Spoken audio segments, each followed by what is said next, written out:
네, 오늘은 월요일이기 때문에 이번 주 한 주간 주간 증시 전망을 해보도록 하겠습니다.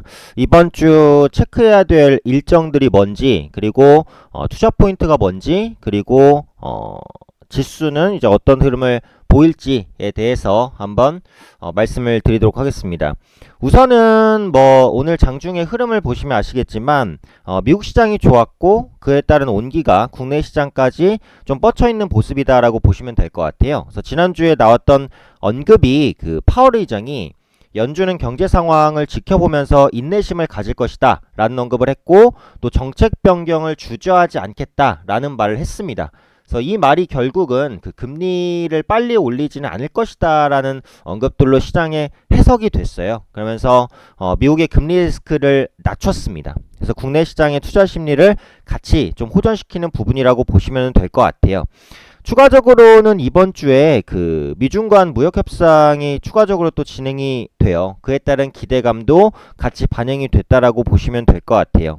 그래서 조금 더 자세히 말씀드리면 그 베이징에서 차관급 협상이 진행되는 건데, 과거의 경험을 봤을 때 그 미중 무역 분쟁이 단기간에 해소될 악재는 아니니까 이번 회담에 대한 기대감을 크게 갖기도 좀 어렵습니다. 다만 트럼프 대통령이 이전 대비해서는 조금 낙관적인 태도를 보여주고는 있단 말이에요. 그래서 이런 부분에 대한 기대감 정도는 남아있기 때문에 한번 어떤 성과가 나오는지를 보자라고 말씀을 드리겠고요.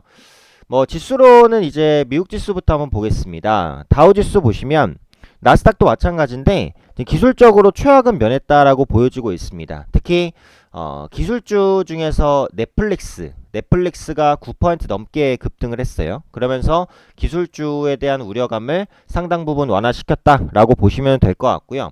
지금 다우지수도 그렇고 나스닥 지수도 그렇고 20일 이평선 돌파하기 직전이에요. 다우지수도 보시면 이 빨간 선 20일 이평선 돌파 직전, 나스닥도 마찬가지로 돌파 직전입니다. 그래서 20일 이평선을 돌려낸 이후에 주가가 안착이 된다면 기술적으로 회복이 될 것 같아요. 그래서 이번 주 미국 증시도 추가적인 반등을 보일 가능성이 높고요. 국내 시장 같은 경우도 이제 한번 살펴보겠습니다.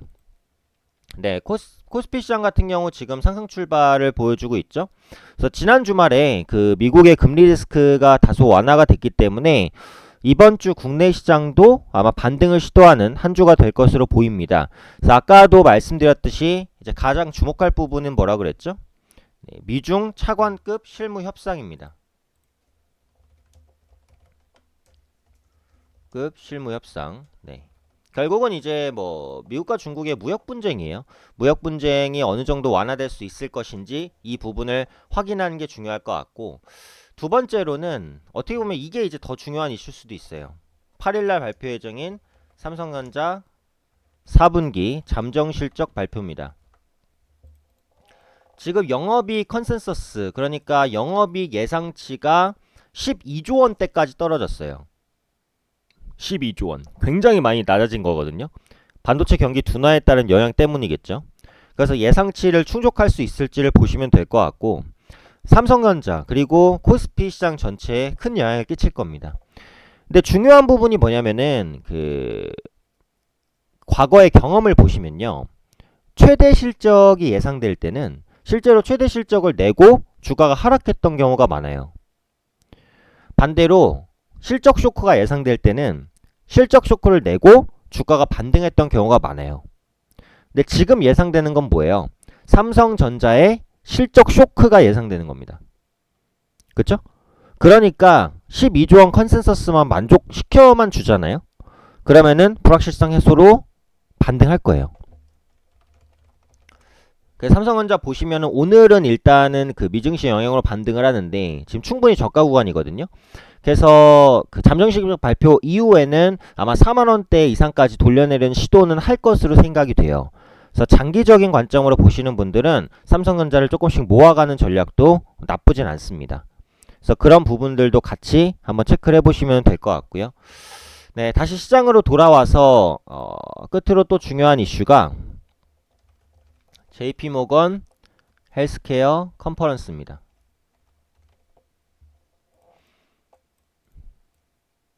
이게 뭐냐면은 그 매년 1월에 열리는 세계 최대 헬스케어 심포지엄이에요.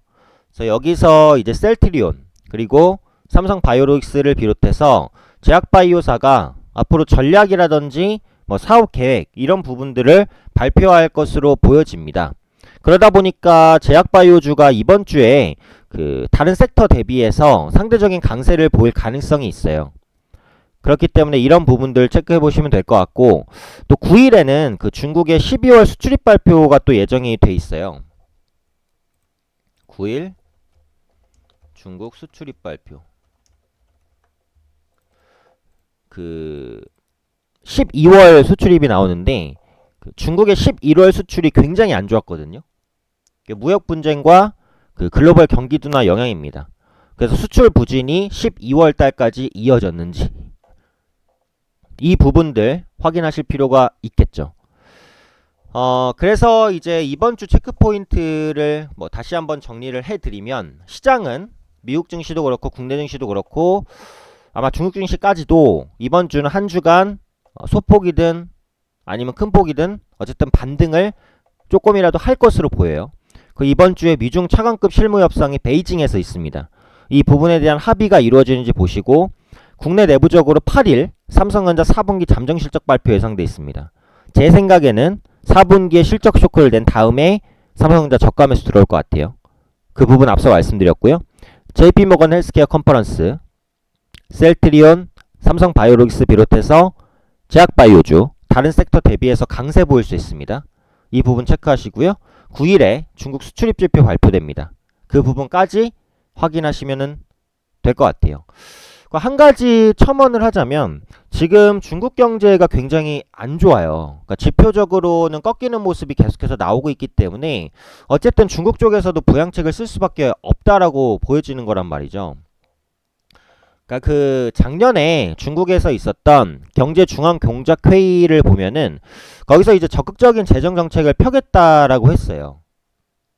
그래서 앞으로 중국 내에서 뭐 인프라 투자를 비롯해서 뭐 지준율이라든지 이런 부양책 시행이 나오지 않을까 싶어요. 조만간. 그러니까 중국에서 부양책이 나오게 된다면 뭐 상해 지수에는 물론이고 국내 지수에도 긍정적인 영향을 끼칠 수 있어요. 특히 최근 들어서는 그 국내 코스피 지수가 미국 다우 지수나 나스닥보다는 중국 상해 지수에 더 연동돼서 움직이잖아요. 그러니까 중국 지수가 중요하거든요.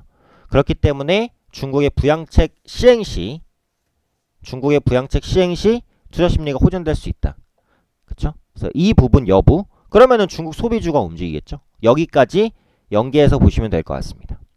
그래서 이번 주에 주요 체크할 포인트, 그리고 이번 주 증시 전망, 그리고 이번 주에 대한 전반적인 전략까지 말씀드렸습니다. 참고하셔서 꼭 투자에 도움되시기 바랍니다.